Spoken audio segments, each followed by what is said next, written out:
Bincang Asik. Baiklah, pada sore hari ini kita kedatangan narasumber kita dari pelatih renang dasar dari klub BA Aquatic. Ya. Dan sebelum itu kita sebaiknya perkenalan dulu nih. Dari saya Insya Allah lagi dengan NIM 24086286 dan rekan saya Nabila Putri Sakinah dengan NIM 24086381 dan rekan saya lagi Saya Lana Lawrence dengan NIM 24086154 dan Mulyadi Putra dengan NIM 24086470. terakhir Aktifah Firna Rasurani dengan NIM 24086200 dan narasumber kita saya Mutia Febriansyah dari klub BA Aquatic. dan kami yang akan memandu podcast kita pada sore hari ini. Nah, jadi selain nih Kak sebagai pelatih renang dasar, apa sih kesibukan Kakak sehari-hari? Iya Kak. Sehari-hari saya kuliah ya. Sekarang saya kuliah di Fakultas Ilmu Keolahragaan UNP itu semester 5. Oh semester 5. Wow, keren ya Kak Mutiani. Baru semester 5 loh. Sambil jadi mahasiswa bisa jadi pelatih renang juga. Alhamdulillah. Aku tuh kita kepada Kak Mutia nih. Boleh nanti datang. Iya. Kenapa sih Kak bisa terinspirasi dari pelatih renang nih? Iya Kak. Oke. Awalnya tuh saya nggak suka air ya. Kenapa saya tuh bisa suka air? Itu kejadiannya tahun 2020. Saya tamat SMA, habis itu saya lanjut penerbangan nih. Setelah dari penerbangan, saya rasa nggak cocok kerja di bandara. Akhirnya saya nyobain tes segala macam tuh, masuk angkatan gitu kan. Gagal. Nah pada saat itu saya bimbel. Di sana tuh saya masuk renang privat tuh. Yang laki saya tuh Pak Maisan namanya. Sekarang bapak itu di Bandung. Jadi karena bapak itu ngajarin saya nih renang nih kayak gini karena pada saat bimbel itu setiap harinya renang, jadi saya terinspirasi nih kayaknya kalau pelatih renang nih enak juga ya gitu kan. Nah makanya pada saat kuliah tuh saya bermula masuk ke UNP Aquatic. Dari UNP Aquatic itu saya pengen ngambil lisensi tapi pada saat itu belum ada, makanya saya ngambil lisensi wasit dulu, wasit renang. Nah kami ngambil tahun kemarin 2023 itu di Pekanbaru lisensi C. Makanya sekarang saya senang gemar melatih renang. Jadi sebelumnya tuh Kak Mutia tuh jadi penerbangan dulu guys, baru jadi pelatih renang. Nah jadi kita nih mau nanya-nanya lebih dalam lagi nih Kak. Bagaimana sih Kakak tuh bisa kayak yang terinspirasi sekali nih menjadi pelatih renang? Kayak ada nggak sih kayak Inspirasi Kakak Kak? kayak bentuk atau mungkin kayak siapa sih idola Kakak nih sebagai pelatih renang atau nggak atlet renang lah gitu ya? Pasti kan ada julukannya Kak. Kalau atlet renang sih enggak ya. Pelatih itu saya terinspirasi karena di sana tuh saya melihat oh ini ada di peluangnya. Karena saya kan masih mahasiswa nih, Itu mencari pekerjaan gitu Kak. selagi bisa produktif apa salahnya gitu kan? Iya. Buat nambah uang saku juga gitu. Nah jadi mahasiswa nih mahasiswi kalau mau nambah uang saku bisa nih jadi Bisa nih. pelatih renang atau nggak gabung nih di klub BA Aquatic. Iya. Nah, jadi bagaimana Kak cara melatih renang yang dari tidak bisa menjadi bisa nih Kak? Oke. Dari melatih renang dari yang tidak bisa menjadi bisa itu simpel ya. Yang pertama itu kita tahu pondasi anak ini dulu. Nah, pondasi anak maksud saya di sini kan anak ini berenang nih, kemampuan awalnya itu gimana? Nih kemampuan motorik anak-anak itu kan beda-beda tuh. Ada anak yang bisa hanya sekedar untuk berenang, ada yang bisa dilanjutkan untuk prestasi. Contohnya prestasi jangka panjang mau dia jadi atlet atau apa segala macam kan. Nah saya bisa tuh lihat, oh ini anaknya masuk golongan ini masuk golongan ini. Setelah dikelompokkan seperti itu, anak ini diajarkan secara bertahap. Nah mengajarkan bertahap maksudnya itu kan nggak mungkin nih kita mengajar anak tuh learning to child. Yang learning to child ini cuma bisa diajarkan dari anak 0 sampai 6 tahun. Nah itu masih dalam fase bermain. Tapi kalau udah learning to train, umur 7 sampai 8 tuh dia udah bisa tuh mengenal gaya. Nah caranya itu diajarkan secara bertahap nih. Contohnya bertahap maksudnya di sini kaki dulu. Misalnya pertemuan ini kaki dulu nih. Nah pertemuan besok diulang lagi kakinya, habis itu kenalkan tangannya bagaimana. Setelah kayak gitu 2 kali pertemuan, nih langkah terakhir nih nafas nih. Nah, nafas nih kayak gini loh dek, kayak gini. Jadi ngajarinnya itu bertahap, tidak mungkin diajarkan kaki hari ini, renang hari ini, nafas juga hari ini. Yang ada anak tuh pola ini gimana sih caranya kayak gini, tidak mungkin kan?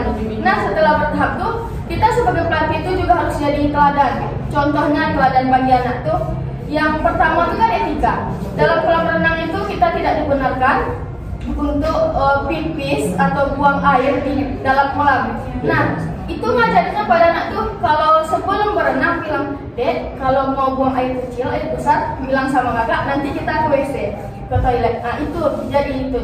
Yang terakhir itu motivasi kita sama anak ini. Anak ini senang kalau kita puji, makanya setiap dia belajar tuh dia udah bisa lagi, ih kamu hebat ya, udah bisa lagi, kakak bangga, kasih pujian terus. Nah semakin kita pujian, itu anak tuh akan termotivasi nantinya dengan pujian kita. Jadi semangat itu akan membara pada saat itu. Itu berarti dari tidak bisa menjadi bisa. Oh gitu. Jadi apa sih yang susahnya bagi kakak sebagai pelatih untuk melatih anak didikan kakak? Kalau susahnya itu mungkin berbagai ya. Kalau yang pernah saya alami itu ada anak nih yang dikasih paham, kamu kakinya seperti ini, tapi dia belum bisa menangkap. Mungkin itu respon dari sang anak. Karena kita mengetahui motorik terhadap individual anak-anak itu pasti akan berbeda. Jadi sebagai pelatih itu kita harus butuh kesabaran ekstra. Itu sih. Berarti untuk saat sekarang ini umur paling rendahnya kakak untuk mengajarnya umur berapa? Saya ngajar tuh umur 3 tahun paling rendah. Udah bisa kakak? Belum, karena umur 3 tahun itu kan learning to chart, masih masuk dalam kelompok learning to chart. Itu masih aplikasi bermain di dalam air, tapi diaplikasikan sambil bermain. Contohnya kan dia nggak mau masukin kepala nih, kasih uang koin. Kamu mau nggak main sama kakak nih, ambil uang koin nih. Otomatis dia ngambil uang koin, kepalanya kan masuk. Di sana kita kasih teknik pernapasan untuk anak. Jadi dia tuh kayak bertahap gitu ya? Iya, ada tahap-tahapannya. Kalau untuk usia paling tingginya usia berapa? Kalau yang kakak ajarkan untuk saat ini? Saat ini saya megang usia 20 tahun. 20 tahun. Jadi nih teman-teman semua nih kalau ada yang mau gabung juga kadang-kadang malu ya, kadang udah besar, jadi kayak malu juga gitu. Itu tuh nggak masalah guys. Kadang orang-orang tuh kayak mau latihan renang tuh umur berapapun bisa ya kak ya. Nggak ada masa terlambat untuk belajar gitu. Nah, jadi bagaimana sih kak cara ngilangin traumanya nih kak? Dalam kadang kan kita tuh takut air, kadang ada trauma, kadang dia pernah tenggelam atau kayak yang lain deh kak gitu. Gimana sih cara ngilangin traumanya kak? Kalau menghilangkan trauma itu yang pertama dekati si anak. Dekati yang trauma tersebut, kasih paham, bilang traumanya memang ada nih. Dia harus bisa berdamai dengan traumanya yang pertama.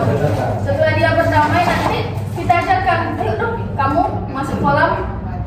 Ketika dia masuk kolam itu pandu. Contohnya kan orang tuh ada traumanya di laut, di kolam kan berbagai itu. Nah tingkat ketraumaan terhadap individu itu juga beda-beda. Yuk nih masuk kolam. Tahapan yang pertama untuk anak trauma itu adaptasi air. Contohnya anak nih nggak mau nih masukin kepalanya ke dalam kolam kan, suruh dia cuci wajah dulu. Cuci wajah dia dulu, habis itu suruh pegang nih tangan kak, ayo kita ambil nafas sama-sama. Ayo ambil nafas sama-sama. Setelah dia berani untuk masukkan kepala, ajarkan teknik pernapasan. Di dalam air tuh ambil nafasnya melalui mulut, keluarkan melalui hidung. Walaupun dia susah bilangnya, kita sebagai pelatih harus sabar gitu kan. Oh dia udah bisa. Setelah sampai di tahap itu, ajarkan anak tuh duduk di dasar kolam. Nah, kalau kemarin tuh saya pernah treatment anak anak yang trauma, itu saya suruh tuh di setiap pinggir kolam kan ada besi itu kan. Nah, saya suruh dia duduk tuh. Pancatnya harus nempel ke lantai kolam. Habis itu pundaknya saya pegang seperti ini, tahan nafas. Mulai pertama itu dari 5 detik. Setelah 5 detik itu dia bisa tahan nafas, habis itu lanjut ke 10 detik. Nah, setelah itu dia lanjut 10 detik tuh udah bisa dia udah relax, suruh sendiri. Nah, suruh sendiri. Setelah dia bisa melakukan itu sendiri, saya suruh ngapung di dalam air. Setelah dia bisa ngapung, ayo nih kita coba berenang. Nah, makanya setiap itu motivasi dan pujian selalu diberikan ke anak. Tapi Kak, kadang kan orang melihat air yang udah hijau atau biru aja kan langsung takut gitu kan. Benar-benar menghilangkan trauma yang kayak gitu kan. Nah, itu sugesti. Karena kalau kita sudah ngomong, direspon sama otak, itu tindakan kita akan mempengaruhi. Contohnya, si adik ini takutlah berenang kayak gini, airnya hijau pasti dalam nih, nggak bisa nih dapat kayak gitu kan. Makanya kalau si insan bilang nggak bisa, tindakan akan mempengaruhi. Makanya tindakan pribadi. iya, sugestikan, airnya dangkal ini bisa nih saya kayak gitu kan. Sugestikan diri tuh kalau kalian tuh bisa, nanti berani timbul sendiri. Kayak gitu. Jangan sugestikan kalian tuh takut. Nah, jadi itu tuh guys, cara ngilangin trauma nih dari yang takut air atau yang kayak trauma dengan air. Caranya tuh kayak kita tuh bisa tuh ngilangin trauma yang nggak ada yang nggak bisa, pasti bisa. Apalagi kita tuh bisa ngelatih renang pun kayak gitu ya guys ya. Nah, Bagi Kak Mufia sendiri nih Kak sebagai pelatih renang, berapa lama sih Kak untuk ngilangin trauma pada seorang anak itu Kak? Nah, untuk ngilangin trauma itu macam-macam ya. Karena kembali lagi motorik anak itu ada beda-beda, tingkat ketakutan pun akan berbeda. Biasanya yang saya treatment itu untuk 8 kali pertemuan anaknya alhamdulillah udah bisa. Nanti dia tuh dites tuh, kamu bisa berenang kan? Bisa Kak, tapi dia masih trauma tuh kan? Ya udah, dia berenang saya di sampingnya gitu. Tidak ada bisa sendiri. Alhamdulillah yang udah saya pernah pegang dia berani. Tinggal sugestikan lagi dirinya bagaimana. Tapi Kak, bagi yang trauma itu masih ada kemungkinan untuk menghilangkannya Kak, atau kayak dia gak trauma lagi untuk renang gitu Kak? Bisa. Selagi dia mensugestikan dirinya itu tidak akan tenggelam, tidak akan trauma itu. Tapi seandainya dia udah bisa berenang nih, habis itu dia tenggelam lagi, itu traumanya pasti akan lebih parah. Makanya itu dia sugestikan diri kamu tuh, aku bisa nih berenang, aku nggak mungkin tenggelam, aku kan berani gitu kan. Tindakan itu akan mempengaruhi nanti ke psikologis. nah itu betul banget guys, karena yang ngalamin sendiri pun aku ngalamin sendiri nih kayak gitu tuh. Karena kalau kita tuh udah sugesti diri kita, duh takut nggak bisa nih, emang nggak bisa guys. Cuma kalau itu tergantung kita tuh ngerubah pikiran kita sendiri-sendiri guys. Nah gitu. Tapi apa tuh? Ada nggak selama Kakak ngajarin orang renang tuh traumanya tuh dia pernah dia renang tapi dia trauma pernah tenggelam gitu kan? Tuh dia trauma tuh gimana cara Kakak ngasih tahu ke dia biar nggak trauma lagi akan dia tenggelam? Yang pertama itu ajarkan dia teknik mengatur.